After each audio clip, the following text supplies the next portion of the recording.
Welcome to Experts Unleashed, a podcast that aims to uncover how professionals and entrepreneurs transform their experience into income while making a positive impact in the world. I'm your host, Joel Irway, and over the past 4 years, I've helped entrepreneurs develop and launch their expert-based businesses to grow past 6 and 7 figures per year. Now, a professional expert serves their community through paid training, education, or service, and this podcast will show you how to design and execute your plan to become a 6 or 7 figure expert without a big team. So, let's get started. Hey, what's going on, experts? Joel here with another episode of Experts Unleashed, and I gotta admit, you are in for an amazing treat today. I just hopped off my interview today with the man, Andrew Hand. Now, Andrew is an incredible human being, and he's a transformational speaker and recording artist with a message of hope, love, and self-acceptance.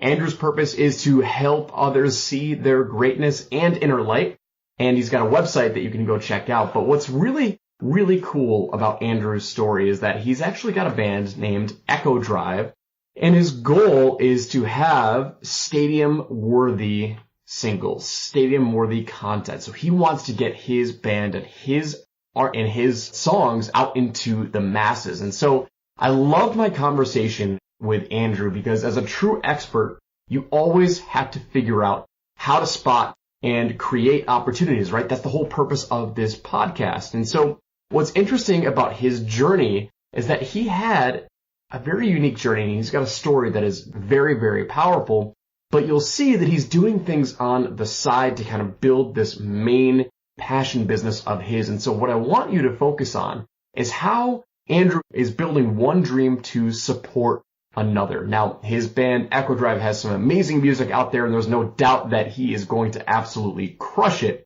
But I want you to pay attention to what he's doing and how he's leveraging one dream to fulfill the other. So enjoy this episode. Andrew's an amazing human being. You are going to find tons of value, and when you get a chance, go check out his music, Echo Drive. It's great music. I've listened to it myself, and I'm excited to release this episode too. So without further ado, let's jump into Andrew's story and hear how he's leveraging his expertise to get his message to the masses. Hey, what's going on, experts? It's Joel here with another very special episode of Experts Unleashed. And guys and gals, you are in for an amazing treat today. We have a very special guest, Andrew Hand, who is a speaker and musician. And we are going to be jumping in and talking about his incredible experience, his incredible expertise, and telling his story about how he got to where he is today. So let me give a big warm welcome. Andrew, welcome to the show, my man. Thank you, brother. I am so honored to be here. I've been looking forward to this interview for a while, ever since it popped up on the calendar and we got it scheduled. You are the first musician that we've had on the podcast. And Heck so yeah. I am very excited to get inside of your head and then just pull it out and put it into a podcast episode. So why don't you do a quick intro? Tell us a little bit about who you are, what you currently do now, what is your expertise, and we'll start from there. So I'm a musician and speaker, and what I do is help people tap into their genius, help them see and step into their light, their greatness, and to believe more in their gifts and talents. Awesome. And so I do that through my music and through my speaking and just how I show up in the world, right? Is to remind people of that within themselves. Cool. So what is your music? You said it is Echo Drive, right? Yeah. Echo Drive is my band, and that is a brand that kicked off about 2 years ago. And before that, I was just a solo musician doing my thing, trying to just make it, and decided that I'd put a band together and brand that because that's what I always wanted. And it just took me a long time to get around to doing it. So what type of music is Echo Drive? I'm ashamed I have not listened to it yet, but no worries. Yeah. So tell us a little bit about it. And we can share some of that with your listeners as well if they want to get it. Yeah. So when I ask people, I'm like, what do you think this sounds like? Because I have my own opinions. People always seem to come back with it. Reminds me of Imagine Dragons. It reminds me of Linkin Park. It reminds me of Red Hot Chili Peppers, like all rolled in. It's like got some funk. It's got some hip hop. It's got pop. So I say it's big stadium anthems with the inspirational message. Big stadium anthems with inspirational message. I like it. Yeah. I like it. It's got a hook. I love it. That's right. Cool. So, all right. You help people find their voice, find their message, right? So you've got your music, and you're also a transformational speaker. What does that mean? Like, what do you talk about? I just started getting into the speaking world a couple months ago. And for years, I've been on camera. I started out as an actor, and I found that as I began to work through my process of getting through my anger and all these different things, I started to talk about the things that we have inside of us, right? That potential. And likely it was because I felt I knew what I had inside of me. And so as I continued to grow and evolve, I found that my music just kept repeating these themes. And that began to then in conversations when I'd find people that, whether it was through teachings, people that were like, oh, I used to play the drums or I used to sing. And man, I've always wanted to get back to that. I'd be like, dude, you should do that. Get back to that. And so I think it's that we all had a time in our life, right? When we were playful and we had more freedom and joy. And it often seems that the busyness of life comes in and can rob us of that or start to take it away. And I just want to remind people to get back to that. Can you elaborate on that a little bit more? You said we all have this time where we used to be playful. Keep going. Yeah. Some kids, they grow up and they automatically have environments that don't let them live joyous, expansive lives. They're in a fear state. But I know for me, I started out as like a happy, energized kid that just wanted to play and have fun and express myself. And then slowly I began to shrink inwardly and stop doing that, stop expressing myself. And music is really what has been a tool to start bringing me back to that place. So when did you discover music? Like, when did you discover that was kind of your outlet, your creative expression, your creative outreach? When I was 7 years old, my brother gave me 2 albums that changed my life. And it was U2's Under a Blood Red Sky and REM's Green album. And I don't even know, I'm sure I loved music up until that point. But when I played those records, like I heard Bono singing and I saw myself on stage. And then somewhere down the road, I loved music. I'd sing in church and stuff. My mother was a minister, but around 9, I think it was, and my brother was like, don't sing. You don't sound good. And at that moment, I stopped singing. And I didn't do anything musical, never learned an instrument until I was 24. And I decided that I was going to become a musician with no experience. And that's what I did. So from the age of 9 to 24, you weren't doing any sort of no music, right? No music. And in fact, when a teacher in high school said, Andrew, you're so good at math, you got to do music. There's this really strong correlation. I got mad. I don't want to do music. I don't want to be a band geek. I don't want to do that. And she would keep after me, but I just kept saying the same thing. And finally she left me alone. And I was like, music. I'm not a musician. So then why at 24? What happened? Yeah. Okay. So when I was 16, I fell asleep at the wheel driving home one night and flipped my car on the interstate going 80 miles an hour. And my car was going off the road, flipping over and over, crushing metal, breaking glass. And all I saw was my life flashing before my eyes and this slow motion moment. And I just saw that I hadn't lived how I wanted to live. I hadn't been engaged how I wanted to engage. I haven't loved people like I wanted to. And I just cried out like, no, don't let me die. Not now. And I thankfully walked out from that without a scratch on my body. And the paramedics came. They told me, they're like, we expected to pick your body parts up. Like, there's no reason you should be alive. And in that moment, something changed in me. And I realized that I needed to live a life that was more expressive, that was more congruent, that was more tapped in and connected to other people. And that lasted, unfortunately, for a short time period. And then I was graduating high school and I was having to move across the country and enter into the adult world when I'd never had those skills to just be on my own. And it was very overwhelming. So what ended up happening is I found myself in a degree program I didn't like, working a job I hated, knowing I wanted to do more, being isolated from all the friends I'd had in high school, and now in this new state. And I felt very alone. And so I would spend most of my days working and then come home and zone out playing video games and watching movies.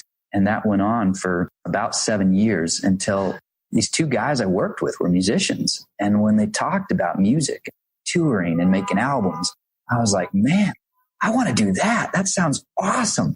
And that was the birthing place where I was like, I think I could do this. And so I just started going home and getting on my Mac. I just bought a computer for my birthday. And I saw that it had this application called GarageBand. And I didn't know what that was, but I fired it up and I was like, oh, I can make music on this thing. And so with no experience, I just started grabbing loops from that program and creating little beats and songs and would start singing and writing stuff. And that was the genesis of really where I started being a musician. So in your car accident at age 16, right? I mean, you had this kind of epiphany. Yeah. And you said it yourself, it didn't stick. It lasted for a short time. Yeah. It must have been so vivid the way that you described it. I can hear it. Why do you think it didn't stick? Why do you think it was so short-lived? I think there's a few things that contributed to it. My mother was a minister, and it was a very kind of strict religion. And I didn't ever feel it was authentic in who I was, but it was what I was being raised. And so when I had this accident, the only avenue I had to associate with who had spared my life was a God that was part of this religion. And as I was disenfranchised with this religion, this moment then made me then say, oh, it's this God. I have to come to this. And so I dove more deeply into this religion and was like a convert, right? But that did not hold the answers that I was seeking. And it left me feeling more disfranchised as I got deeper and saw like, this is just kind of BS in my opinion. And I don't want to blame a religion for that, I guess but I didn't have a context of spirituality. I didn't have a context that maybe there's other ways of looking at things. So that was one aspect. As I later in life got into meditation and I entered into bliss consciousness, I know that that's the state I was in. And I also know that it doesn't last, right? Like I've been in that altered kind of state for like a 6-month span where everything's light and everything's peace and thoughts are still and it feels very magical, but it does dissipate. And I didn't know how to cope with that at that age in life. I just thought like, oh, something's transformed and it's going to be this way forever. When was this again? What age? At 16 was that first, yeah. And then later, in life around 27, I started meditation and I got into this bliss consciousness zone. And so I recognized it again. It became familiar and I understood the lens of my accident better. And I understood what had happened in my brain. But at the time, at that age, I didn't. I felt like great all of a sudden. I felt this new reality. And then when it disappeared, I felt like, what the heck? It's gone. How do I make sense of this world now where I'm disconnected? I don't feel connected anymore. I don't feel there's a magical space. I don't feel we're all one. I don't feel it's all love. That's fascinating, right? So you have this accident. You have this, I'm not going to call it a miracle, but you have this existential experience. Right. And this is what I'm hearing. So correct me if I'm wrong, but so immediately you're going out to find out and discover what that was. It's like, holy cow. I experienced something, and you started going down this path, this God and the religion. And it seems like you eventually discovered in your belief, you felt like that wasn't it. Right. And that you think that is what caused that gap between 18 and 24, 25. I think so, man. And I think also the power of environment, right? It's like when you're in one environment and suddenly you're in a completely different environment. And I was in a foreign environment that didn't have any real support mechanisms for me. I didn't have friends that I'd had for, let's say, 4 years like I did in high school. Suddenly I was in a new state, a new school. I'd always gone to small private schools, and now I'm in a big university, Arizona State University, and I just felt very isolated. So you mentioned something when you discovered music again. You mentioned that you felt that feeling again of the bliss. What was that like? And you said you were able to figure out what that was. Yeah, so that came about 3 years into the music journey. So I started music at 24, and at 27, I was reading Eckhart Tolle's The Power of Now. I just read that like 2 months ago. Yeah. I'm a spiritual person, but I don't really believe in gurus. And I think it's all within us, right? So I think that book, the words were presented in a way that let my mind slow down to literally zero. And I could see everything. It's like I could pull back all the way into the cosmos and look down and just see stillness. And that experience, the best thing I can describe is that chemically something happens in your brain. I think that's probably all it is. It's a chemical cocktail where you're either flooded with dopamine or serotonin. I'm sure experts in that field could talk about like what bliss consciousness is, but literally something just happens in your brain where there's like buzzing sensation and things have a glow to them. It's almost like watching something in slow motion, similar in my accident, that slow motion feeling. And life just goes at that slow motion speed. And you suddenly realize, you know what, man, there's no space for worry here. There's no space for fear here because I can totally sense my entire being, all my energy, and I can sense that my energy is the same as the life force of this entire universe. Like it's all one. And that feeling just gives you an incredible sense of peace and connection. That's awesome, dude. So you experienced that again when you were 27 years old and it related back to your accident. Like, was that similar experience?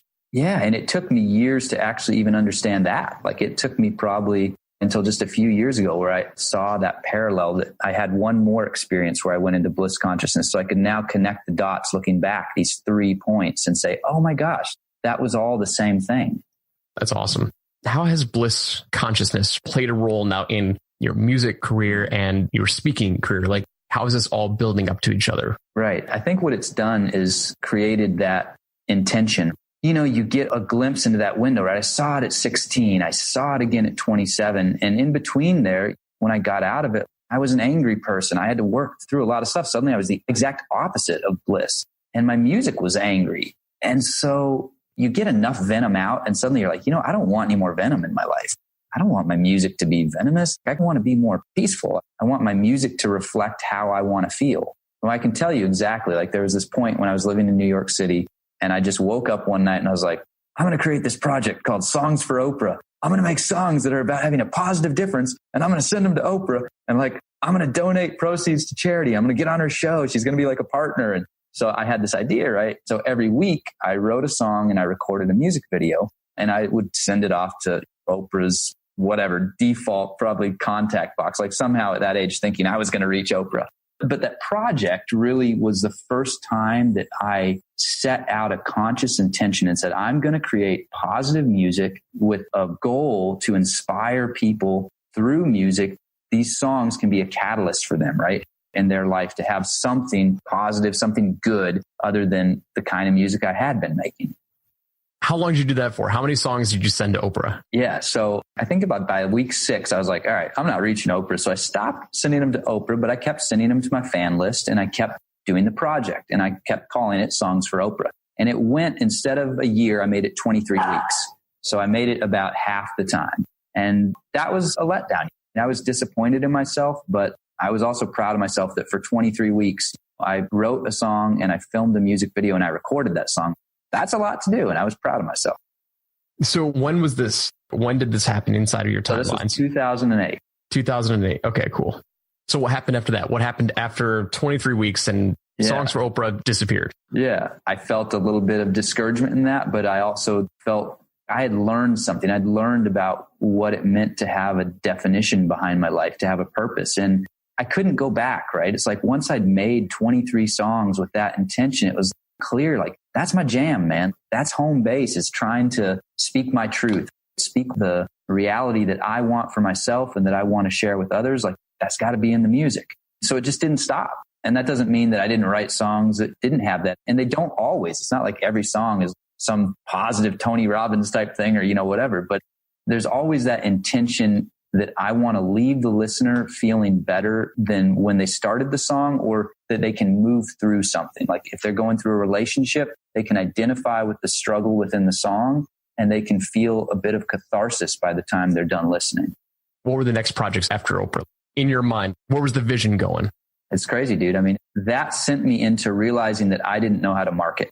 I hadn't reached Oprah. I didn't know anything about that world. And so I started diving into internet marketing. And I spent the next 2.5 years going real deep, doing things like product launch formula with Jeff Walker and Experts Academy with Brendan Burchard and list control with Frank Kern, and trying to figure out how I could create funnels online and grow a fan base and monetize this on. I had no idea you were a funnel guy. Yeah. We got a lot more in common. Yeah. What I found is that I struggled making that actually work in the music world, because I've yet to find out how to sell it like a service. And so I've continued on that path, right? That inquiry. I mean, that's part of why I started doing some more conferences this year. I've got to figure this out. And that takes us into a broad jump. But in the interim from 2008 to where, let's say 2016, when I put Echo Drive together, it really was a phase where I became aware that I had a good intention behind my songs, but they weren't good enough. I wanted stadium level Billboard #1 hits. And I realized that I had more work to do. And so what I started doing was really taking a deep, deep dive into songwriting and teaching songwriting. And so for 6 years, I taught guitar and songwriting, and I'd have to learn the top hits. The kids wanted to learn this. You know, they're like, how do I play Someone Like You by Adele? I was like, that's a great question. Let's figure that out. And writing out the structures of these songs, right? Because I had to teach them the lyrics and the parts. And I began to see all the pieces of how to really create and hone a great song. And so that got me up to a point by the end of that time period that I knew how to write a good song, but I still had not created the texture, the sonic texture that I wanted. I was creating rock songs. I think they're good, but I wanted pop, man. I wanted anthems that would blow people out of the water. And so I decided that I would, for 1 year, go and do nothing but play and sing cover songs. Because although I'd taught these songs hundreds and hundreds of times and I'd handwritten out the lyrics, I had not sung those songs hundreds and hundreds of times. So I hadn't internalized those melodies to a strong enough point. So I spent from 2017 to 2018 playing 100 shows down in Phoenix.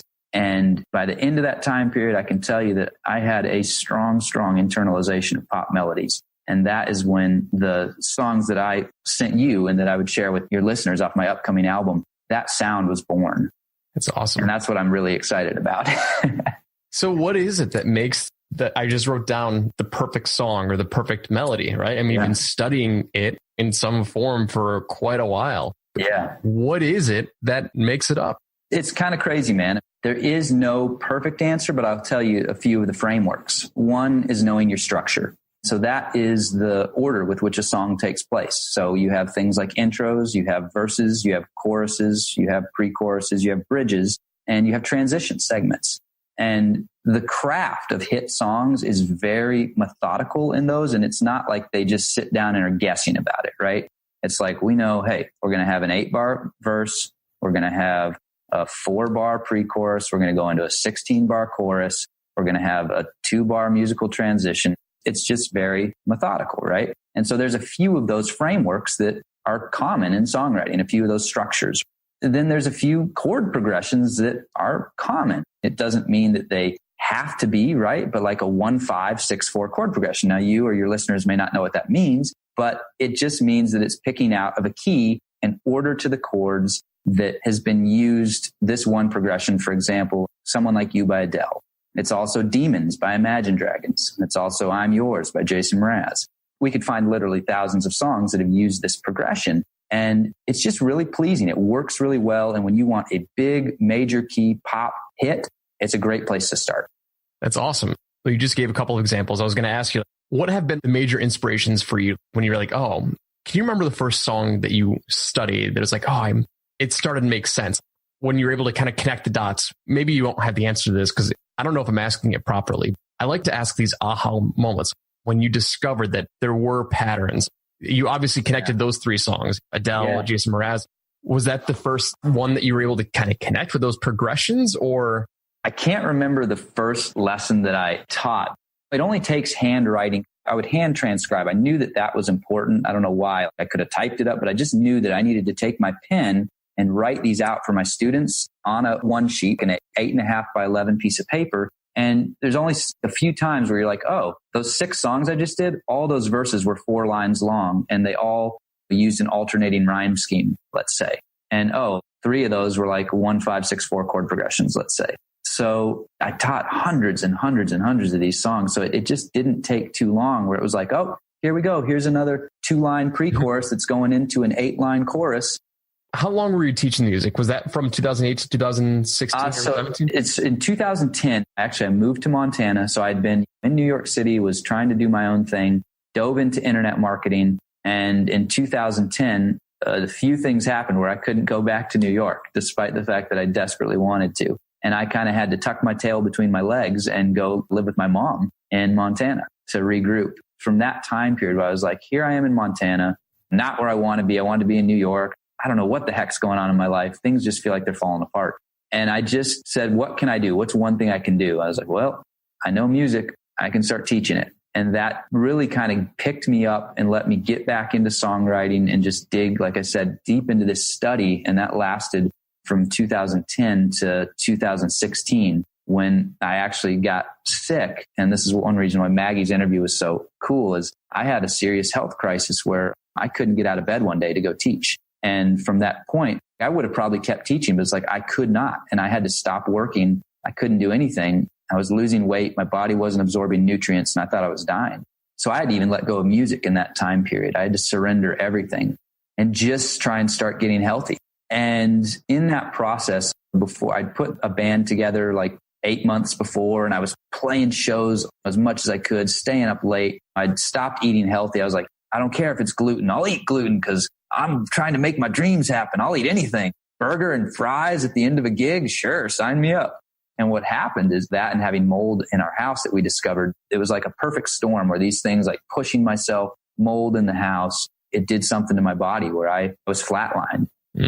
And in that surrender, I let go of everything. I was spending money out of pocket. I didn't have health insurance. They wouldn't have paid for it anyway. And I didn't ever get real answers, honestly. Like all they could tell me is, well, your thyroid's acting out, but we don't know why. And I was trying to do everything, like Maggie said, trying to do it all myself. Finding guys like Chris Kresser, like, okay, I'm going to do a paleo diet, but I'm going to figure this all out on my own. And I did get better, but I'm still not 100%. But in that space, when I completely let go, an opportunity came to do some film scoring.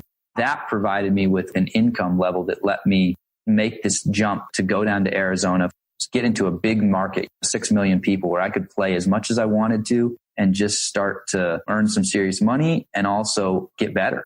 Again, like I wanted those stadium level hits. Yeah. I'm going to ask a dumb question. What is film scoring?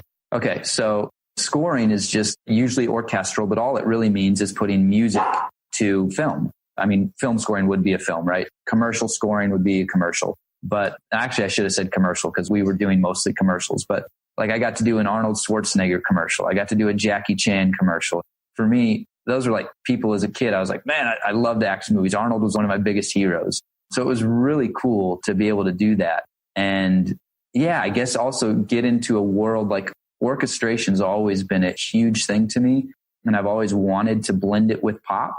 And on this new record, that's actually what I'm doing. There's a lot of orchestration in it mixed in. In a way, it was a genesis into this new sound that I've created. That's awesome, dude. So I'm curious, your background when you're 27, you experienced bliss again. You're going through bliss consciousness is what you called it. Yeah. And then you go through this period from 2008 songs for Oprah, and then you're teaching music and internet marketing. You've got this dream of music, that feeling of bliss consciousness. How does that translate into what you ultimately want to do, which is have a top song or a top single? Yeah. I talked about how it comes and goes, right? I had another experience in 2008 where I got back to that state. Then from 2008, it was gone. I stopped meditating. I wouldn't say I became unspiritual, but I was like, whatever. I'm just living life. I believe there's greater stuff out there, whatever, but I'm not going to be tied to anything.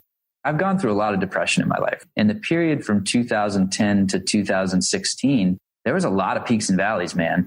When I went down to Arizona, I was like, I've got to mentally become stronger. So I wanted to career-wise become stronger. I wanted to have my health be stronger. And I needed to be mentally tougher and not let my perceived defeats have the power to knock me down so much. So I began trying to bring in more mindfulness, even if it wasn't meditation. When I started to feel my brain chemically going to a place like what depression feels like in my brain, there's something that happens like the serotonin uptake, the dopamine, it's not happening. And then what can happen is thoughts will rise and you'll start thinking negative thoughts and then the emotions compound. And I just said, I'm done with that. So if that starts to happen, I'm going to just try and be okay with it. I'm going to be okay with what's happening chemically in my body. And I'm going to look for gratitude, right? I'm going to look for something that I know that I'll weather this. This will pass. I'm okay. I won't allow it. I won't call it depression. I won't let it win.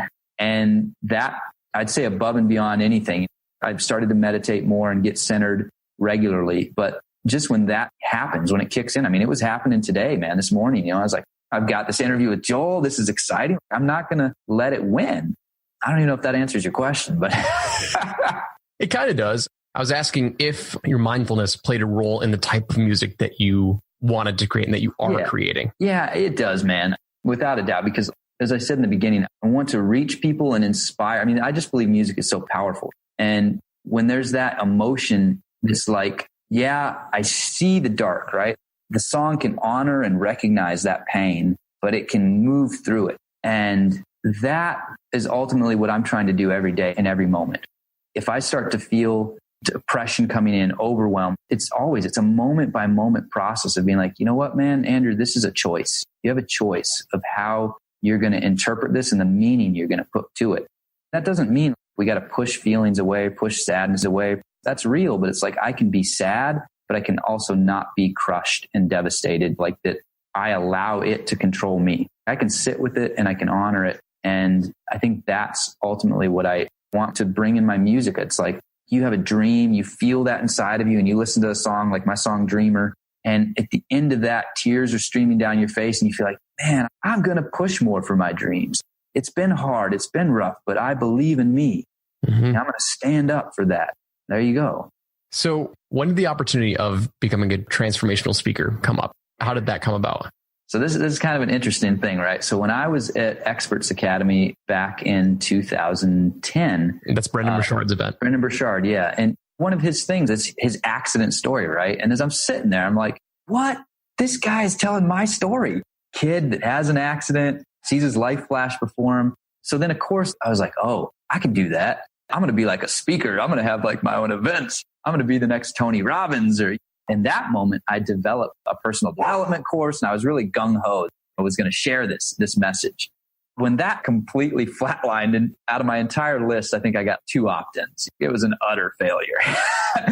And that crushed me, man. It really crushed me because I felt that I had redefined myself from that conference. I came out with like a new plan of how I could use more of my story and more of who I was in my music, that I could integrate it in together. So flash forward, I have that moment and then I just go back to music. I give up on that. I'm like, all right, you're not meant to be a speaker, Andrew. And then just a couple months ago, I find this guy that is a speaker and a musician and he's crushing it. And he started at the same time I did. And he was at Experts Academy and he was doing product launch formula. And I'm like, what the heck? So that triggered in me again. I was like, man, maybe it's time to dust off that space from 6 years ago where I felt like, oh, I guess I just failed at this, because I've been speaking on camera for 20 years, man. I started as an actor and I taught lessons on camera. I was always speaking and I was always encouraging and rooting for people through my different online programs or whatever it was I was producing and in my music.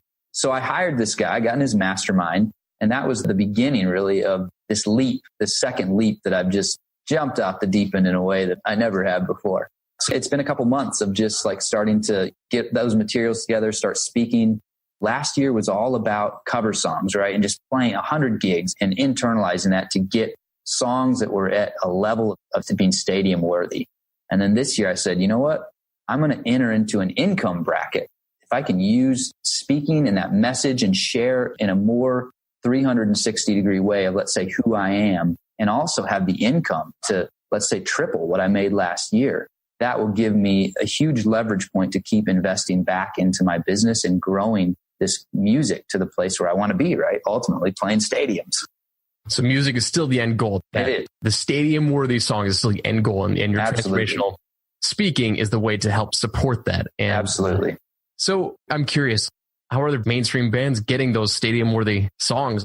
This is another dumb question. There's no dumb questions, Joe. So I'm asking this because you know internet marketing, you know digital marketing, right? And info marketing, Experts Academy, all this other stuff, which not all of our audience will know that. But I'm asking because you just know that space very, very well. Yeah. Is there anybody who teaches how to get a top performing mainstream stadium worthy song?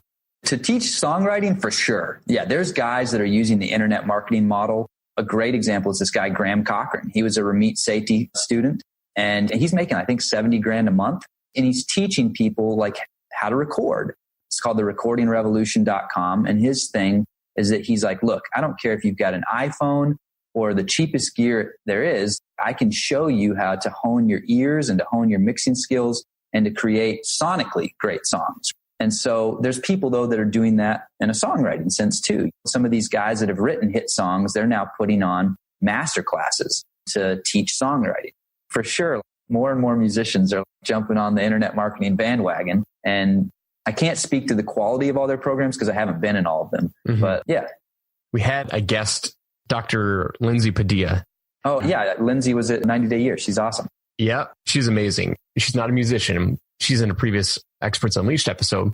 She was talking about how she discovered this opportunity of showing teachers how to, I hate saying like make more money because that can come. That's good, dude. That's good. Teachers are so underpaid. They need more money. They're very much underpaid. So she found this whole other community that was out there of like teachers selling their lesson plans. And so she was teaching these teachers, her fellow coworkers, this whole other industry of the education space and the info marketing space. So it's fascinating. I'm very curious to see how this translates to all the other industries. Like I know it's there for the music business. It's there in almost every industry. It's just how big is it going to get? The teaching space and the higher education space is very slow to action. I mean, my wife was in higher education, so that's the only reason why I know that. Okay. Yeah, it'll be fascinating. Maybe you can be the guy who teaches the formula, like how to get a mainstream pop song. Yeah. One thing I've said, kind of one thing I resonated when Brendan would talk, he'd say, I wouldn't teach I think it was his 6 pillars or whatever. He's like, I wouldn't teach it till I made $1 million in each one. And I feel like I've got these hits, but until I actually go and make them like Billboard hits, right? I reach that level. I don't know that I'd stand and say, I can teach you. I mean, I can teach you skills, no doubt, right? But that social proof of I've got a Billboard #1 hit and I'll teach you how to do it. Yeah, marketing is everything, man. I'm speaking to the audience here, but it's like you really have to understand how to get your message out there and discovering what your superpower is and how are you going to attract more people to follow you. And it's always evolving. Social media, internet marketing, I mean, you name it. It's always evolving. Dude, so what's the 1 month plan? What's the 3 month plan? What's the yearly plan for you? What's next? So, dude, it's crazy because in a way, I'm not even certain. I mean, I have a plan. When I got into this speaking space, the plan was spend this year and book as many speaking gigs as I can and use that to bankroll the music career, right? But as far as I'm still going through this mastermind and my coach, he moves at a certain pace, right? And so I'm trying to move at my own pace. And then also he has his pacing. So I don't know how this year is going to end at the end of the year, right? I don't know. But I know what I bring to the table. I know what I've got. And I know that I will continue. As a door opens, right? The opportunity here, it's like, I will step into that opportunity. Opportunity over here. If it's in alignment, I will step into that opportunity. So really it's to spread my music and message in as many places as I can. So that if you looked at, and like this interview, dude, like I'm so glad and honored to be here, is like what you are doing to share experts, to let them share their message, and you're championing those people and to share their work and what they're doing. It's so cool. And so it's really a wonderful opportunity to be here and be able to talk about a little bit about my journey. Right. So thank you for that, man. Of course, man. You've got an inspirational story that the message needs to get out there. It's fun because once you hit it mainstream, I'm going to definitely use this podcast to be like, look, he's on the show. That's right. Echo Drive, Andrew Hand of Echo Drive. Yeah. Dude. All right. So we've had an amazing interview. I mean, we went through your entire journey of this discovery of mindfulness, right? And this discovery of music. There's some very, very important elements during your entire story. When you were 7, you were listening to U2 and REM. Then your brother told you to stop at 9. You had a gap there until when you had your accident and you discovered the state of bliss consciousness, transition all the way to you're 24 years old until you rediscovered music and GarageBand, and you've really found a passion with that. So then it took you all the way. You did songs for Oprah. You jumped into the internet marketing game with Frank Kern and all these other experts in that space. And you were teaching your courses and you're teaching music, which is totally awesome.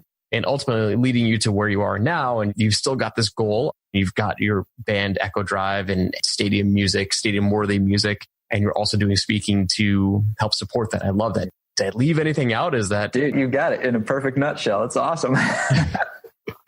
So, man, where can we find you? Where can we listen to Echo Drive? Where can we support you? Yeah. So I'd say there's 2 ways. They can go to echodriveband.com. Cool. And that is the funnel. You can just opt in there and you'll get the first planned single off my upcoming album, A New Dawn. That song is called Gold. I sent that to Joel. So if he does edit that into the podcast, you'll hear a little bit of that. Nice. They can also just text the word echo, ECHO, to the number 38470. So either one will get them the goods.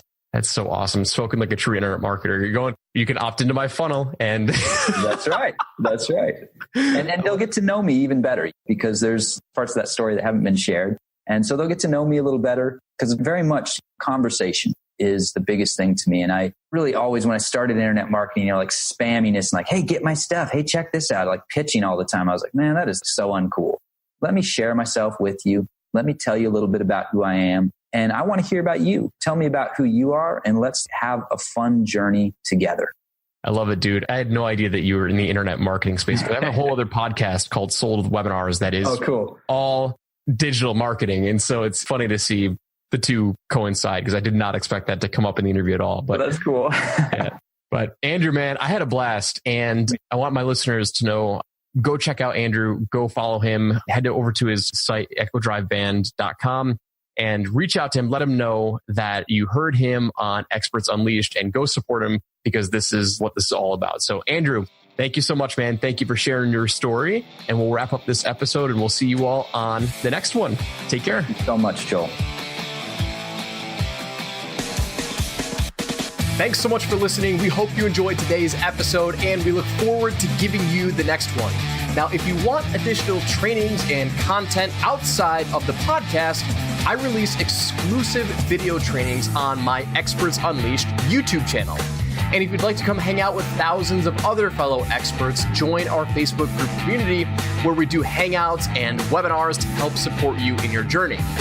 Finally, if you'd like my personal help to develop, launch, or scale your business, contact me directly for private consulting opportunities to see if any spots are available. And you can find all of the information above at expertsunleashed.com.